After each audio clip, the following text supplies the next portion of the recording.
এরপরে আল্লাহ রাসূল দোয়া শিখাইছেন, বলো প্রতিদিন সকালে 3 বার, মাগরিবে 3 বার এই দোয়াটা পড়ো, আল্লাহ তোমার দুনিয়া এবং আখিরাতের সব পেরেশানিকে দূর করে দিবেন।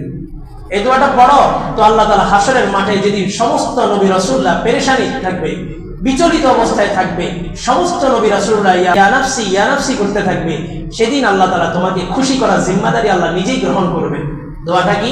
আমার সাথে বলেন, রাদিতু বিল্লাহি রাব্বা ওয়া বিল ইসলামি দীনা ওয়া বি মুহাম্মাদিন নাবিয়্যা। অর্থাৎ রাদিতু বিল্লাহি রাব্বা, আমি আল্লাহকে রব হিসেবে পেয়ে সন্তুষ্ট, অবিল ইসলামি দীনা, ইসলামকে ধর্ম, মনোনীত ধর্ম হিসেবে পেয়ে আমি সন্তুষ্ট, অবি মুহাম্মাদিন নাবিয়্যা, সর্বশেষ নবী, আখিরি জামানার নবী মুহাম্মাদুর রাসূলুল্লাহ সাল্লাল্লাহু আলাইহি ওয়াসাল্লামকে আমার নবী হিসেবে পেয়ে আমি সন্তুষ্ট। আমলটা করলে কি হবে? আল্লাহ তাআলা সব পেরেশানি দূর করে দেবেন।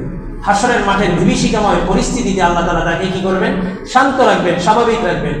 রাদিতু বিল্লাহি রাব্বা ওয়া বিল ইসলামি দীনাও ওয়া বিমুহাম্মাদিন নাবিয়্যা।